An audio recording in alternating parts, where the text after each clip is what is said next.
Ito ang reading mo, Taurus, for the whole year, next year. Welcome back to our channel. Naway nasa mabuti kayong kalagayan while watching the channel. This sa general reading, kayo nang bahalang magpalit-palit ng situation nyo sa reading ko.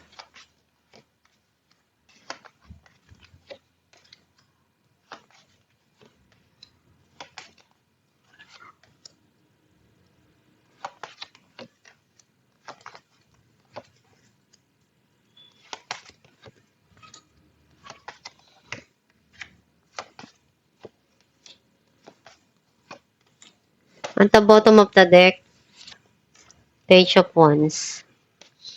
This is January, February, March, April, May, June, July, August, September, October, November, December. Ang nasa-sense ko na energy mo, nakikita ko na may mga bagay ka dito na pinag-iisipan mong maigi, kung ano yung pwedeng magawa mo na paraan para dun sa passion na yon na masimulan mo, and may mga bagay ka dito na darating, pwedeng magandang balita na marireceive mo. Ang mensahe ng card mo, nakikita ko yung mga natutunan mo, and you are guided dun sa mga na-experience mo. Alam ng Diyos kung ano yung mga binibigay niya na sitwasyon sa'yo na kaya mong malagpasan yun.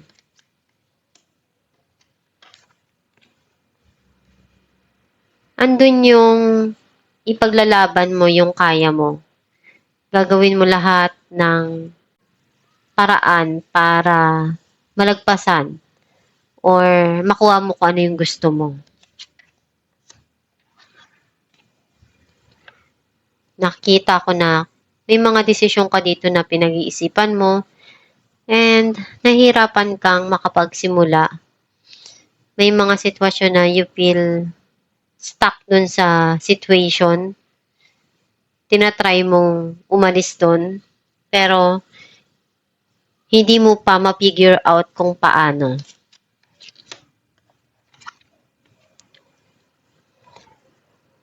You want to change some things na nangyari sa buhay mo sa past.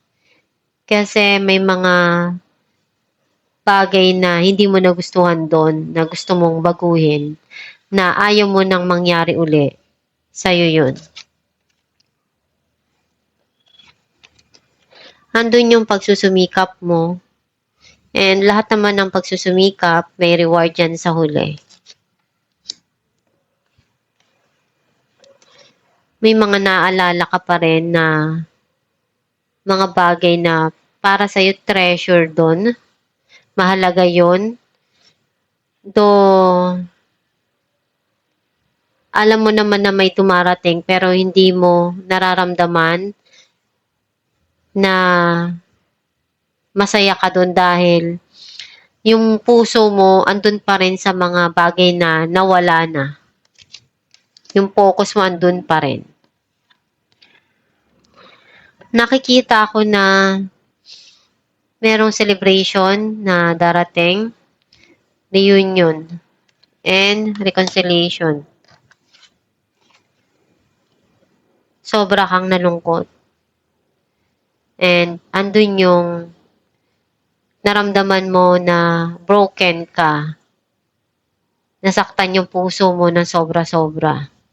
At iniyak mo to ng sobra-sobra. Nakita ko yung may mga bagay na darating dito para sa'yo na sisimulan mo, pwedeng sa project, opportunity, trabaho, or relationship na magkakaroon ng spark. May new journey ka dito na tatahakin, and iniisip mo kung ano yung paraan or hakbang na gagawin mo. Minamanifest mo na mabago yung buhay mo, yung mga nangyari na hindi maganda sa nakaraan. you want to move on. Some of you pwedeng lumipat ng lugar, ng tirahan, or may gusto kang puntahan. Some of you naman, naghihil na dun sa mga nangyari sa nakaraan na kalungkutan, na pain. Kumbaga, kung ano yung nasaktan ka, unti-unti ka na nagiging okay, nakakabangon ka na. Clarify natin ang the Hierophant, Three of Wands, and Two of Pentacles. Nakikita ko na may hinihintay ka dito. Some of you pwedeng travel or may gusto kang puntahan. Pero magulo pa yung isipan mo. Hindi ka pa makapag-desisyon right now. Clarify natin ang Seven of Wands, Knight of Cups, and Justice. Nakikita ko na itong tao na to, gusto niyang iparamdam yung pagmamahal niya na pwedeng ipakita sa'yo. Some of you, mayroon ka dito na gustong makuhang justice at gagawin mo yung lahat ng paraan na kaya mo. Dahil pwedeng connected siya dun sa nararamdaman mo.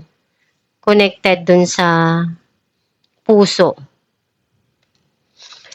Clarify natin the Hangman, Ace of Swords, and the World. Meron ditong darating na bagong idea sa iyo na pwedeng makatulong. And may mga gusto ka dito na mangyari, na mabago. Na kung ano yung dati na decision mo na nahihirapan kang makawala doon sa isang situation, unti-unti mong mariridis yung sarili mo doon. Kasi magkakaroon na ng clarity kung paano mo magagawa yun. Clarify natin ang Five of Swords, the Emperor, and Death. Nakikita ko na andun yung kinokontrol mo yung nararamdaman mo.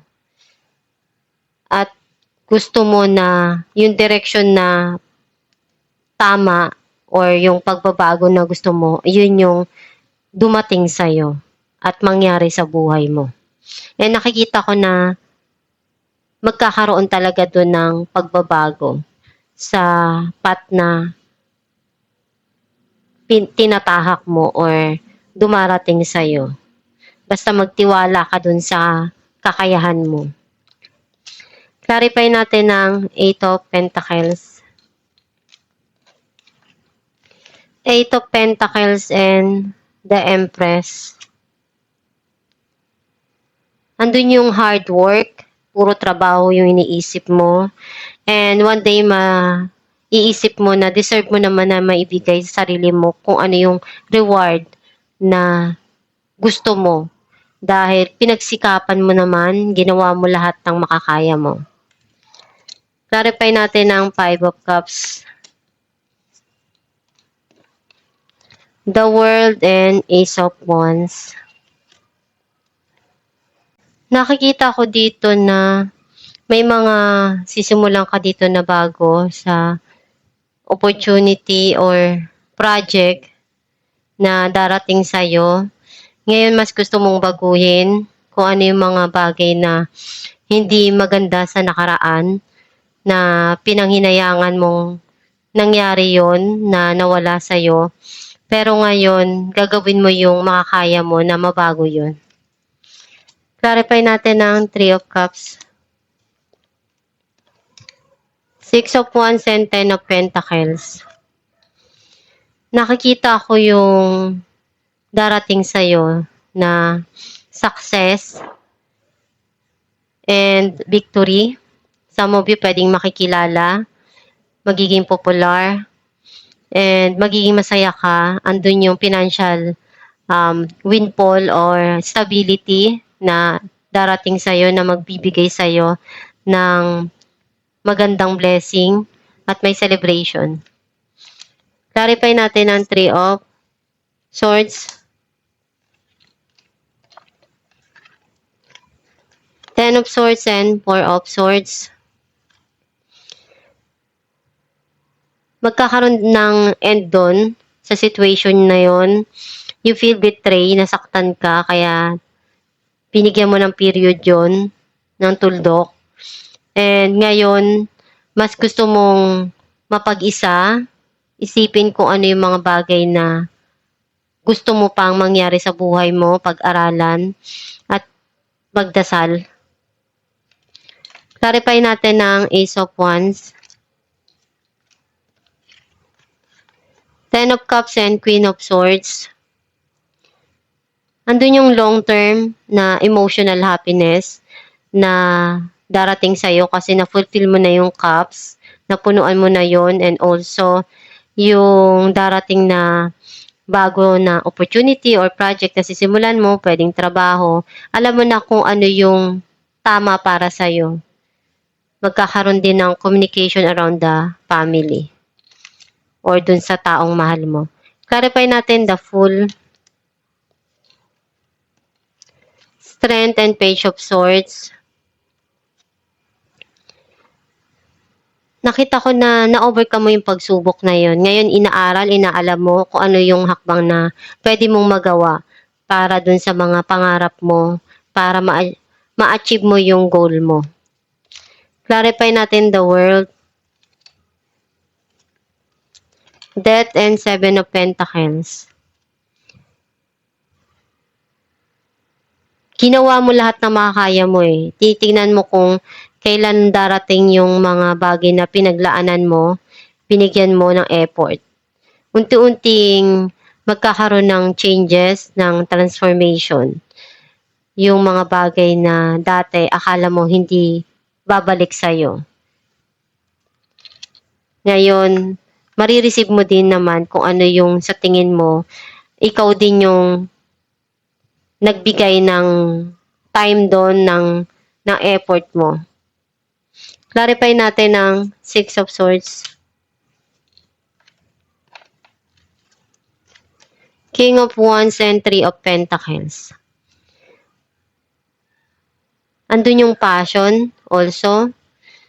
And you are building something here para sa future, para sa buhay mo, pwedeng sa loob ng tahanan, or something here na pwedeng may team up, collaboration, or project na gagawin together with the company or trabaho. Nakikita ko na meron ka dito na gustong kalimutan, iwanan sa nakaraan, at mas harapin kung ano yung meron ka sa ngayon at ayusin yung buhay mo, yung mga bagay na sa tingin mo, andun yung passion mo, andun yung ikakasaya ng puso mo. Alamin natin kung ano mensahe ng yung gabay. Ito yung January, February, March, April, May, June, July, August, September, October, November, December.